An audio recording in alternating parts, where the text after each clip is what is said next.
La Côte d'Ivoire a été classée 87e sur 180 pays, améliorant ainsi sa position par rapport à l'année 2023 où elle occupait la 99e place, selon le rapport 2023 de Transparency International relatif à l'indice de corruption par pays. Toutefois, permettez-moi d'en douter parce que ce qui se passe actuellement à l'université à travers la FESI, le coût et les attributions des logements, c'est tout simplement le visage de la corruption endémique qui gangrène nos administrations publiques. Déjà, à titre informatif, voici les attributions du CROU.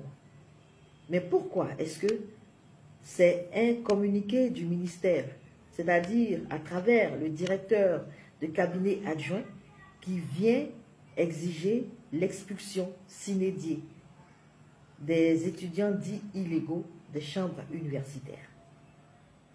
Première question. Deuxième question. Le ministre Adama Diawara a participé à la construction du siège de la FESI qu'il a lui-même supervisé. Ça veut dire que le site a été attribué de manière officielle, entre guillemets, à la FESI pour la construction de ce bâtiment. Donc pourquoi est-ce qu'aujourd'hui le ministère se donne à cœur joie de venir casser un bâtiment que lui-même a autorisé?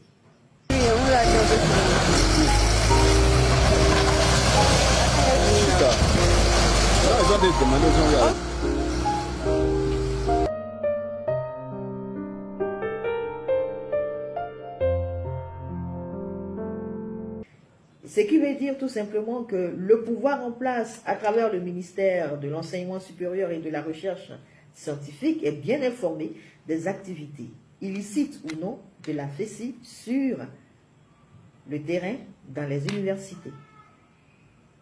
Ce n'est pas tout. À travers les différentes vidéos qui nous a été données de voir, les témoins sont unanimes pour dire que de passer par la voie légale était un parcours du combattant pour pouvoir bénéficier des chambres à l'université.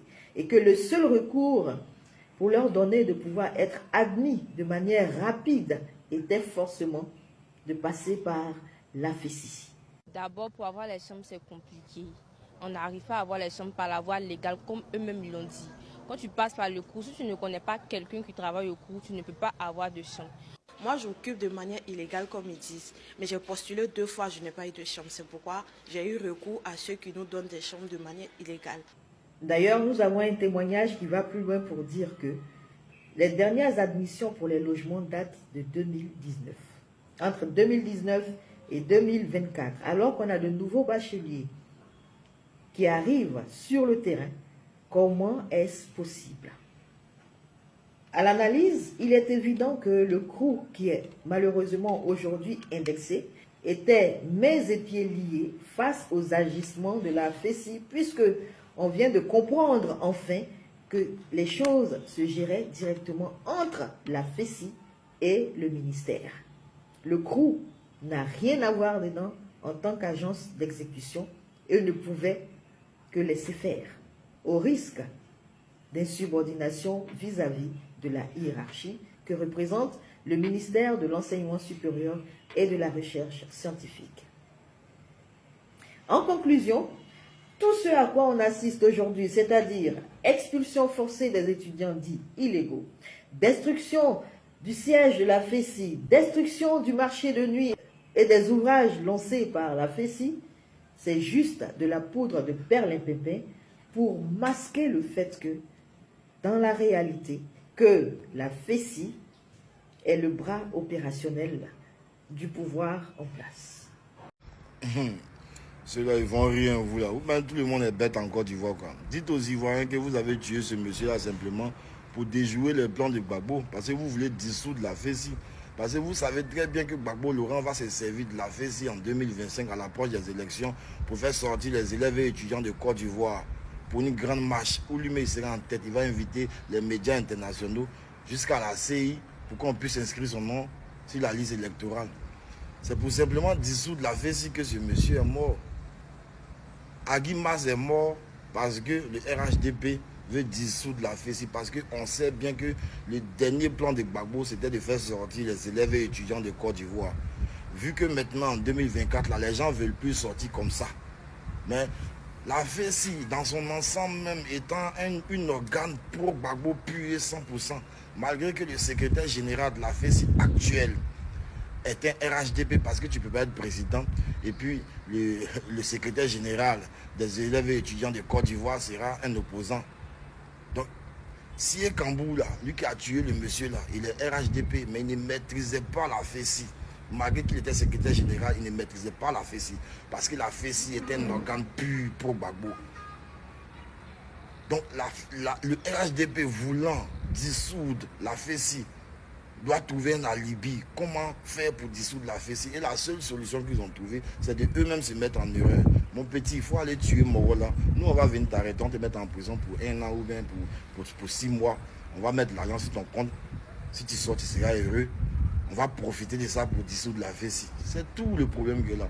Sinon, si Kambou, secrétaire général de la FESI actuel qui est en prison, lui, c'est pas un enfant, il n'est pas bête pour tuer général sorcier, sachant très bien qu'on saura que c'est lui qui l'a tué. Après, tu ne peux pas appeler quelqu'un au téléphone, il y a déjà les traces. Viens me voir pour parler de paix. Et puis, la personne va arriver là-bas et puis tu vas le tuer. C'est quelque chose qui était bien planifié et bien orchestré. Simplement pour dissoudre la FESI, parce qu'ils savent que Gbagbo Laurent va se servir de la FESI pour agir à l'approche des élections. Donc comment faire pour dissoudre la FESI? La seule solution qu'ils ont trouvée, voilà ça. Ah, c'est un plan d'un grand penseur, c'est lui qui a fait ça. Ils ont planifié, trouvé un discours pour faire ça. Donc eux, ils ont préféré se mettre en erreur. Tuer ce gars-là, ça va créer un discours. Ils vont profiter de ça pour dissoudre la FESI. C'est très simple. Dites la vérité aux Ivoiriens. Dites la vérité aux Ivoiriens. Ben, lui là aussi, c'était un problème. Le gars qui est décédé, c'est un problème. Ben, lui, c'est un frère pour Gbagbo. À 49 ans, s'il était toujours étudiant, c'est pas quelqu'un qui a tué en prison. C'est les gens de personnes qui sont partis en prison pour Gbagbo Laurent depuis 2011, 2012. Et ils sont sortis tout dernièrement, là, ça ne fait même pas 4 ans encore, ou même 3 ans. Il a repris ses études et il n'a même pas duré en vie, encore vous l'avez tué. Mais j'aimerais dire à mes grands frères que ce n'est pas comme ça qu'on fait la politique. Gbagbo Laurent aussi à son temps avait la possibilité, la capacité de vous tuer. Quand vous étiez rassemblés au golf, il avait des armes solides, mais il ne l'a pas fait. Depuis Bouaké, il pouvait bombarder, il n'a pas fait ça. On ne peut pas faire la politique toujours en voulant couler le sang des gens. Quand vous étiez opposant, vous avez des discours apaisants, mais une fois au pouvoir, l'Afrique devient un bain de sang. Vous ne laissez personne indifférent, vous les LADP. Les voisins, vous ne laissez pas. La Côte d'Ivoire, vous ne laissez pas. Entre vous-même, vous ne vous laissez pas. Depuis votre avenue au pouvoir, meurtre, assassinat, empoisonnement, enlèvement, emprisonnement. Mais il faudrait que ça s'arrête. La politique peut se faire d'une autre manière, mais pas d'assassiner les gens. Ils ont tué ce monsieur-là simplement parce que c'est pour déjouer le plan de Gbagbo. Ils savent que Gbagbo va se servir de la FESI en 2025, à l'approche des élections. Donc il faut dissoudre la FESI avant que les élections approchent. C'est un grand esprit de jeu hasard ils ont joué là. Ils sont tellement speed. Moi, ils pensaient que c'était le seul esprit avertissant les morts, mais ils sont speed et pour immense loin.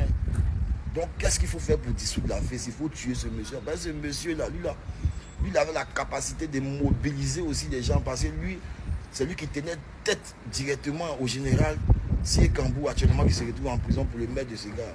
Sinon, si Kambou n'est pas un enfant, si le secrétaire général sait qu'il n'est pas intelligent, il ne peut pas tuer ce monsieur-là, sachant qu'on saura que c'est lui qui l'a tué. Parce que quand un secrétaire veut se déplacer là, il dit à ses éléments, ah, il y a Sié Kambou qui m'a appelé, voilà, pour parler de paix. Vous connaissez comment ça se passe en Fési. Donc, Sié Kambou sait que de la manière le Moro est venu le voir là, de la manière ils ont appelé le Moro là, il sait que tous les éléments du Moro sont au courant, mais Marie l'a tué. Donc c'est un plan bien orchestré pour déjouer un plan de Gbagbo, c'est tout. Et ça va agir sur le PPACI, parce que c'était l'une des dernières cartouches du PPACI. Si la FESI est dissous, là, il n'y aura plus de rassemblement d'élèves pour dire vous allez marcher. Si on va marcher en moyen ou en train de planifier un ou là, on va vous prendre comme des terreaux, on va vous prendre comme des Moro qui veulent faire coup d'état, ils vont vous battre beaucoup.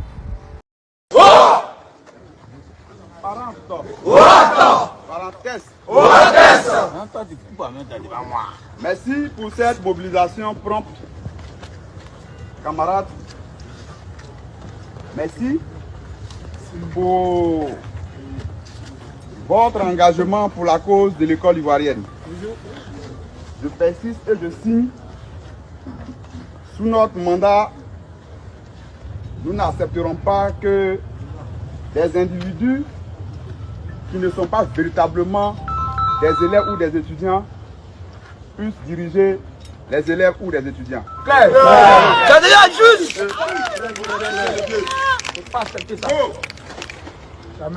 Quand on s'est engagé à faire la mue de notre organisation, on s'attendait à toute attaque, à toute opposition possible. Mais vous savez, même pour manger, on fait face à des difficultés. Ce n'est pas une cause aussi noble qui peut être exécutée sur le terrain sans embâche. C'est pourquoi je tiens à vous rassurer de ce que il n'y a pas de feu à la demeure. On voit déjà qui sont ces manipulateurs qui voudraient traîner le nom de notre organisation dans la boue. Mais comme nous sommes élèves, comme nous sommes des étudiants, il va falloir avoir une démarche beaucoup plus cohérente et surtout intellectuelle. Nous autres, nous sommes précis, concis et clairs. Un bon combattant, avant d'engager la guerre, doit être sûr et certain de gagner la guerre. On n'est pas sûr de gagner un combat, on ne l'engage pas. Et quand on est à la tête d'une organisation comme la FESI, il y a des hommes qu'il faut protéger, il y a des camarades qu'il faut protéger, il y a des vies qu'il faut protéger, il y a des intérêts qu'il faut défendre. Nous allons défendre les intérêts comme il se doit. Je vous rassure que après ici, chacun va rentrer allègrement chez lui. Il n'aura absolument rien. C'est vrai qu'il faut être prudent, mais il n'y a rien. Bon.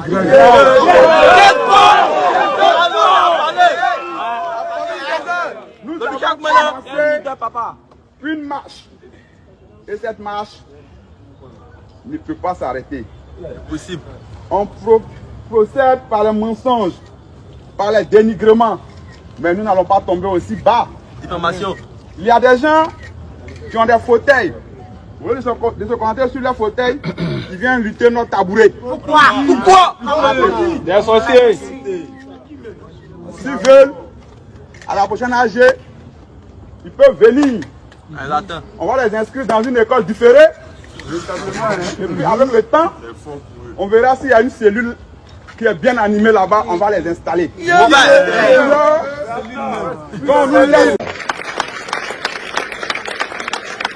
Je continue par dire, c'est vrai que le président de la République a fait de la question des élections de Côte d'Ivoire une priorité, mais il y a des gens à côté de lui qui peut-être travaillent contre lui.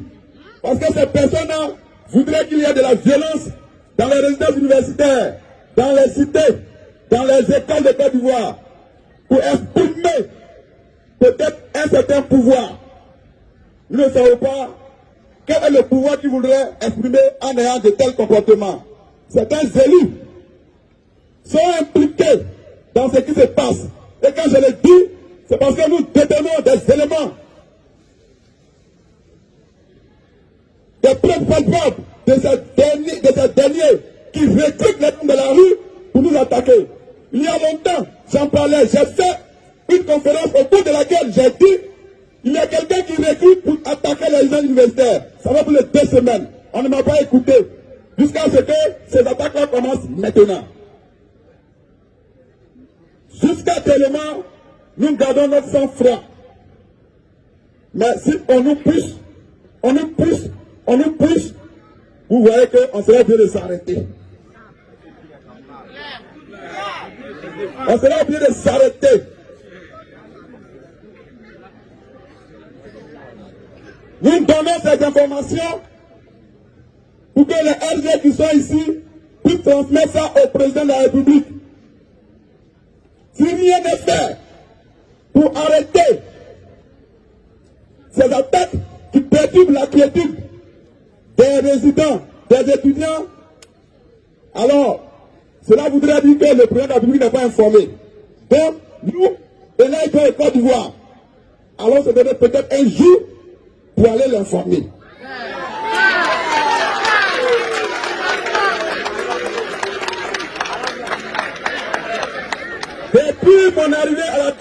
de cette organisation. Fin décembre, nous sommes en mai. Nous sommes en avril. Mais. Cela voudrait dire que c'est 5 mois. 5 mois. Alors en 5 mois, qu'est-ce qu'on a pu leur faire pour que les gens s'excitent autant? Certains disent qu'ils ne me maîtrisent pas. Mais je suis étudiant en sciences éco. Si vous voulez des informations sur moi, venez, on va vous donner. Vous voulez me maîtriser, pourquoi? Celui qui est mon ministre de tutelle, je suis en contact de façon régulière avec lui. Parce que quand nous avons des problèmes à l'université ici, c'est lui qui nous apporte des solutions. Je voudrais aussi le remercier. Vous voyez la question des inscriptions, on n'a pas besoin de faire grève. La question du BTS. La team, vous venez de voir ces différentes vidéos que je viens de vous proposer. Et dans ces vidéos, une chose est claire.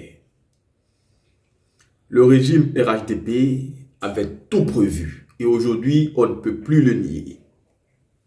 Vous pouvez très bien comprendre que la destruction du siège de la FESI n'a rien à voir avec ce qui s'est passé.